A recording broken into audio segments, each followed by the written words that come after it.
Welcome, beloved brothers and sisters of the BLD community from all corners of the world. We rejoice as we continue our three-part journey on the sacraments, with the Lord graciously working through His servant, Father Larry Tan, SDB. In part 1, we reflected on the sacraments of initiation, baptism, confirmation, and the Eucharist. They are beautiful gifts through which God welcomes us into His family. In baptism, we are washed clean and reborn as children of God. Through confirmation, the Holy Spirit strengthens us to live courageously for Christ. In the Eucharist, we are lovingly nourished by the body and blood of our Lord, drawing us closer to Him and to one another. These sacraments mark the beginning of a lifelong walk with God, a journey of love, faith, and grace as we grow daily in His presence. In part 2, we learned about the sacraments of healing, penance, and anointing of the sick. They are beautiful signs of God's mercy and care. In penance, God welcomes us back with open arms, forgiving our sins and giving us new beginning, just like the loving Father in the story of the prodigal son.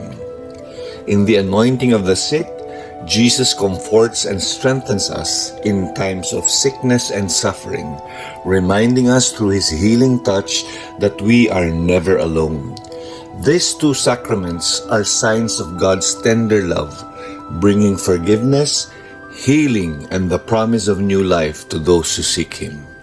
We warmly welcome you to part 3, where we will journey together with Father Larry Tan as we learn and reflect on the sacraments of communion and service.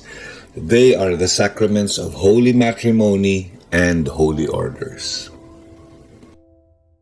I'm Father Larry Tan, a Salesian of Don Bosco, and we are in the last part of the three-part series on the sacraments of the Catholic Church. Just a little review. The sacraments, of course, are special signs of God's love and presence instituted by Jesus. And the sacraments join Catholics all over the world with Jesus Christ and with one another. The seven sacraments are the most important celebrations of the Church. And it is through the sacrament that we receive the grace we need in order to live our lives in a holy way. This third part of our series is the sacraments of communion and service.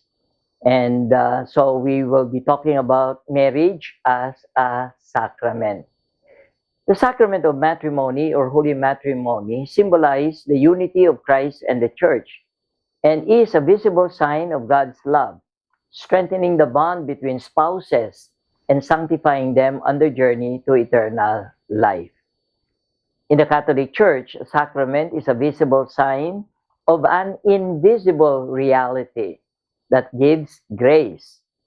In marriage, the visible sign is the love between a husband and wife, and while the invisible reality is the love that Jesus has for His bride, the Church. The sacrament of matrimony bestows grace upon the spouses, enabling them to love each other with the same love Christ has for the Church. And this grace perfects their human love, strengthens their unity, and sanctifies them. The sacrament establishes a perpetual and exclusive bond between the spouses, sealed by God Himself. A sacrament that is ratified and consummated between baptized persons, therefore cannot be dissolved. In other words, it is supposed to be forever. For better, for worse, for richer, for poorer, in sickness and in health, until death do you part, not until further notice only.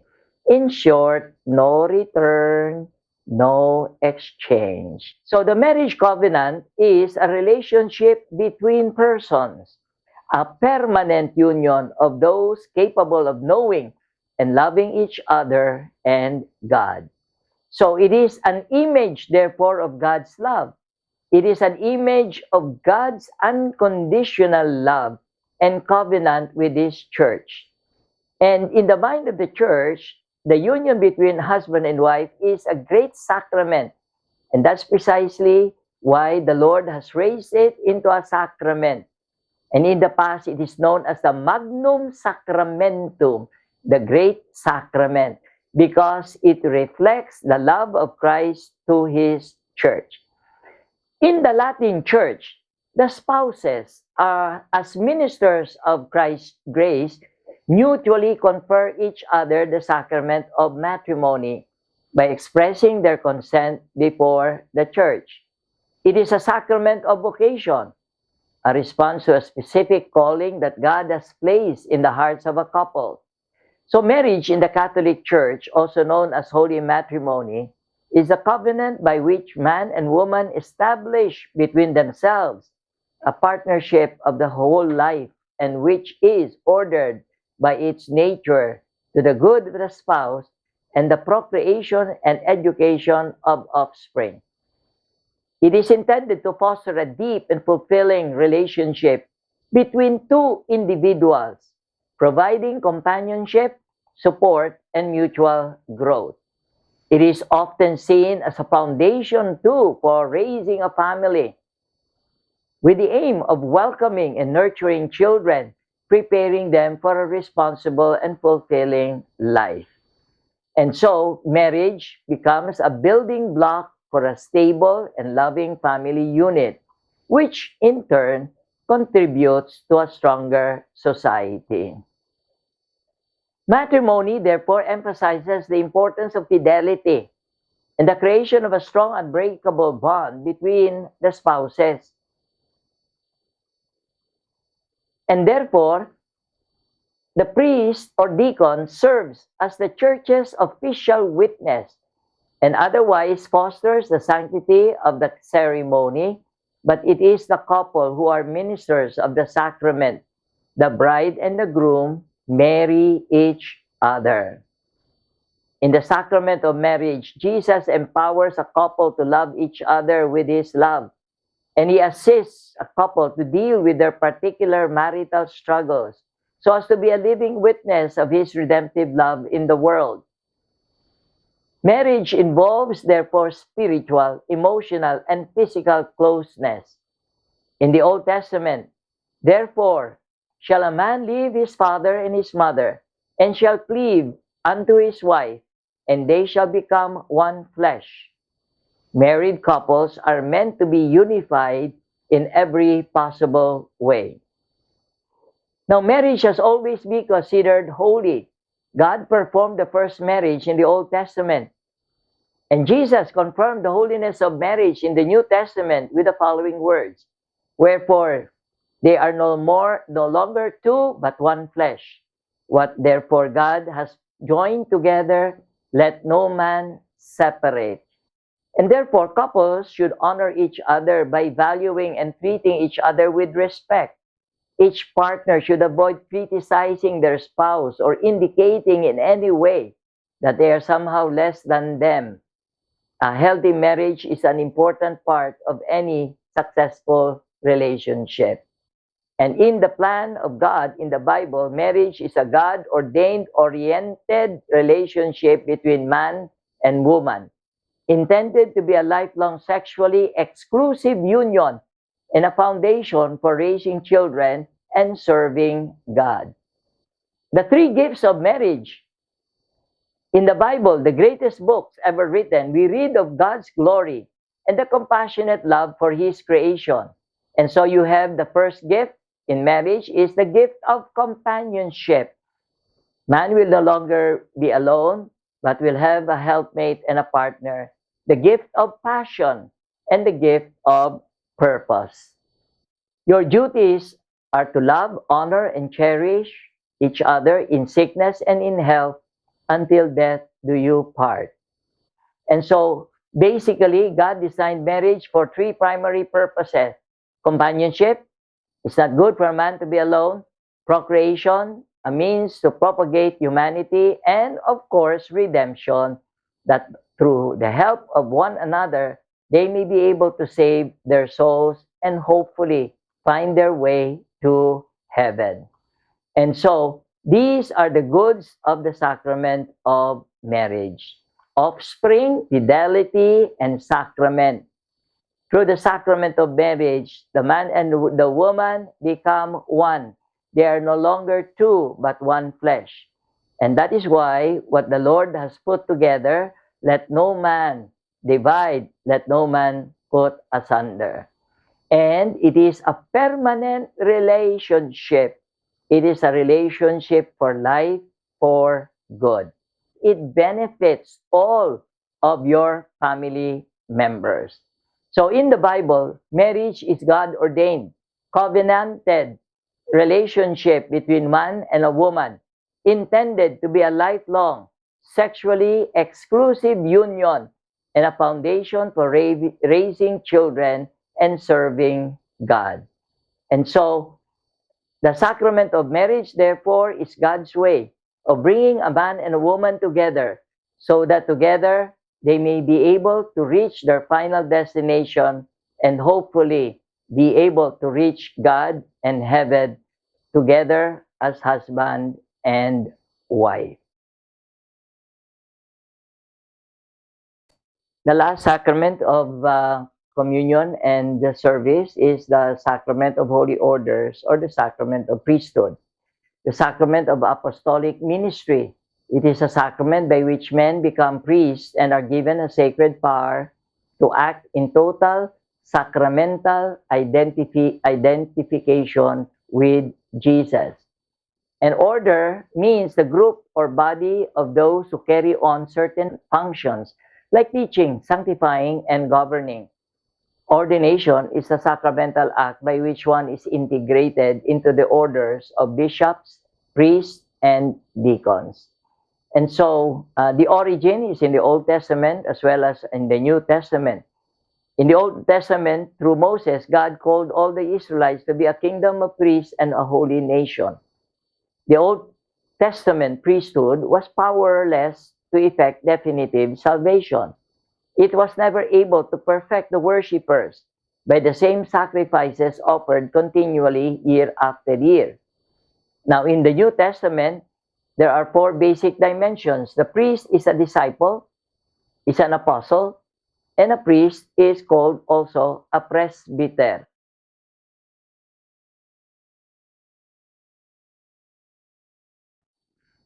At the Last Supper, Jesus instituted the holy sacrifice of the Mass. In this new sacrifice, the gift offered to God would not be a mere token gift, such as a sheep or an ox or bread and wine.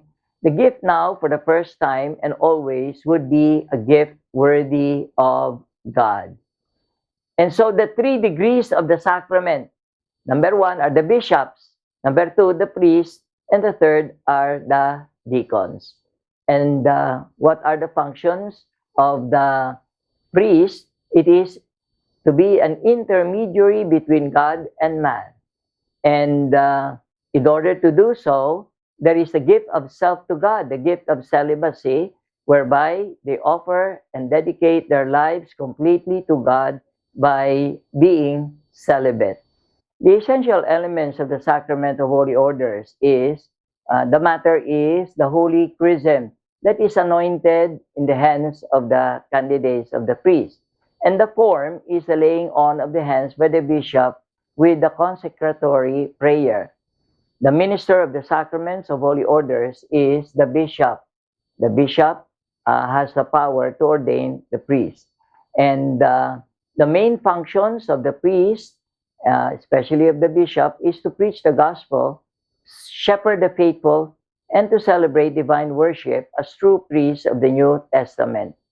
And for the priest, he has to be conscious of his sacred function, that he is acting in the person of Christ. We say he is an alter Christus. They unite the votive offerings of the faithful to the sacrifice of Christ, their head, and they make present again and apply the unique sacrifice of the New Testament. Basically, the function of the minister is to be able to preach the word, to administer the sacraments, and to lead the leadership in the faith of the community.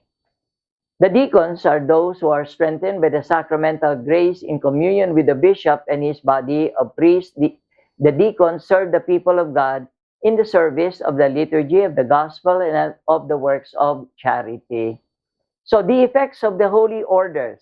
Number one is they receive sanctifying grace to be able to accomplish the mission for which they have been entrusted by Jesus as priests. Number two, through the sacrament of holy orders, the candidate receives a sacramental order, a sacramental character that marks them as a priest. That's why a priest is going to be a priest forever. Even if a priest leaves the priesthood, he is still a priest.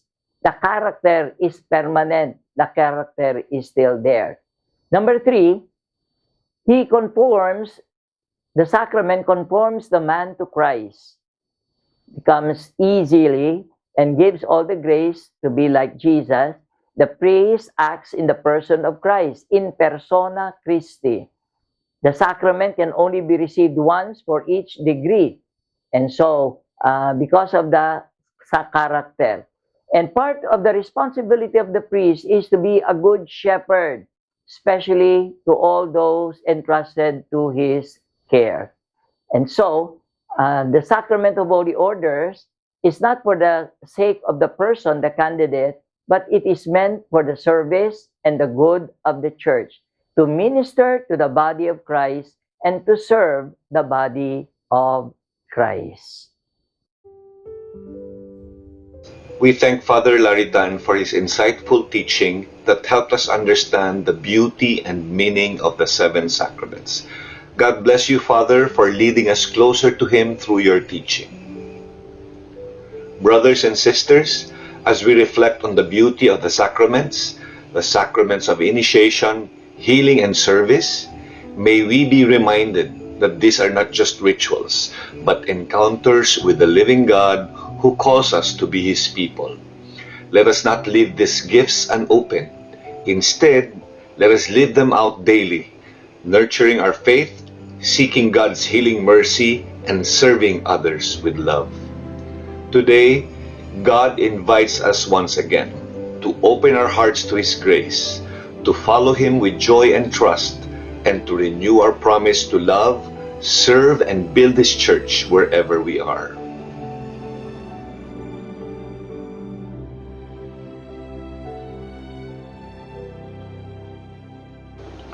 Let us put ourselves in the presence of God. In the name of the Father, and of the Son, and of the Holy Spirit. Amen. Thank you, Lord, for the gift of the sacraments, where we encounter your living presence and grace. Help us to live them each day as it helps us to grow in faith, receive your healing love, and serve others with joy and humility. Bless our beloved BLD, all our members, the married couples, youth, singles, and solo parents. Strengthen us in our calling and guide us in every season of our lives. Bless all our bishops, especially our very own Archbishop Ray Evangelista, all priests and deacons, especially those who serve in the BLD community. Fill them with wisdom, compassion, and strength as they lead and shepherd your people. And as we walk this journey with you, may we always hold on to your promise that surely goodness and mercy will follow us all the days of our lives as we open our hearts to you and follow you each step of the way. In Jesus' name we pray, through the intercession of Mother Mary. Amen.